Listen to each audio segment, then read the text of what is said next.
Mr. Ambassador, distinguished guests on the rostrum, my fellow Americans. On this hallowed ground, heroic deeds were performed and eloquent words were spoken a century ago. We, the living, have not forgotten, and the world will never forget, the deeds or the words of Gettysburg. We honor them now as we join on this Memorial Day of 1963 in a prayer for permanent peace in the world and the fulfillment of our hopes for universal freedom and justice.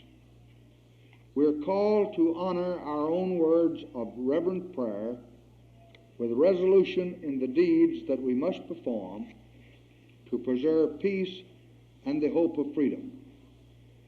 We keep vigil of peace around the world.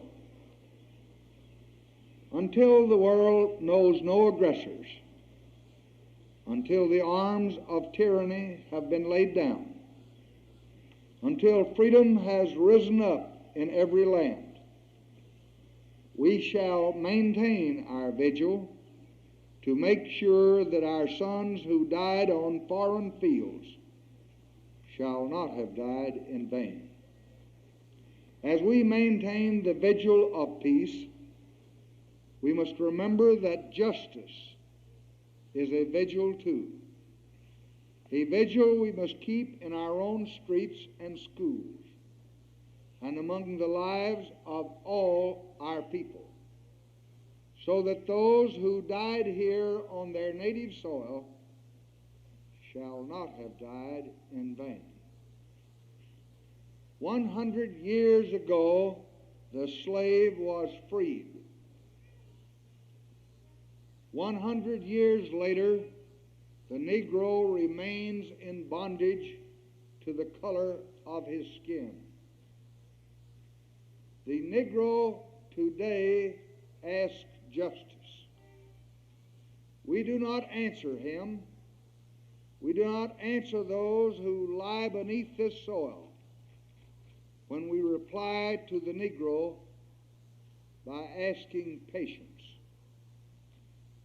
It is empty to plead that the solution to the dilemmas of the present rests on the hands of the clock. The solution is in our hands.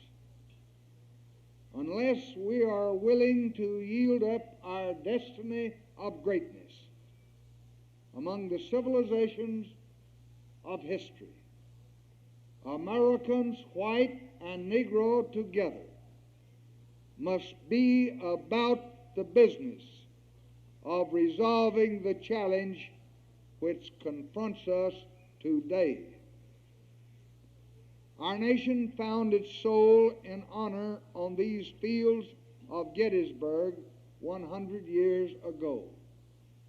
We must not lose that soul in dishonor now on the fields of hate. To ask for patience from the Negro is to ask him to give more of what he has already given enough.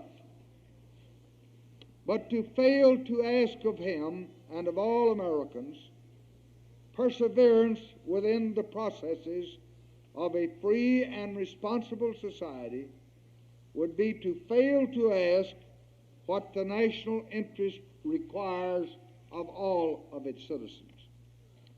The law cannot save those who deny it, but neither can the law serve any who do not use it. The history of injustice and inequality is a history of disuse of the law. Law has not failed and is not failing.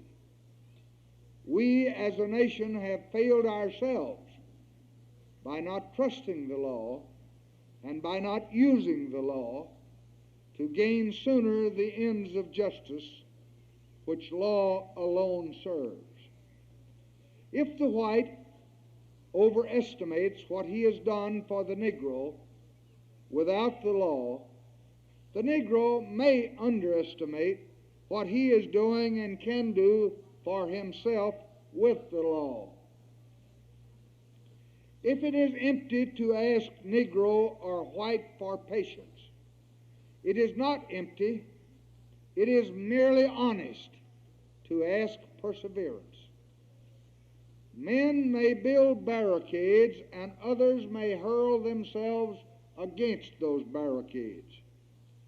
But what would happen at the barricades would yield us no answers. The answers will only be wrought by our perseverance together.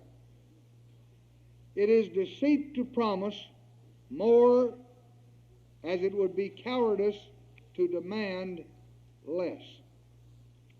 In this hour, it is not our respective races which are at stake. It is our nation. Let those who care for their country come forward, North and South, white and Negro, to lead the way through this great moment of challenge and decision. The Negro says, now. Others say, never. But the voice of responsible Americans, the voice of those who died here, and the great man who spoke here, their voices say, together. There is no other way. Until justice is blind to color, until all education is unaware of race, until opportunity is unconcerned with the color of men's skins, emancipation will be a proclamation, but emancipation will not be a fact. To the extent that the proclamation of emancipation is not fulfilled in fact, to that extent we shall have fallen short of assuring freedom to the free.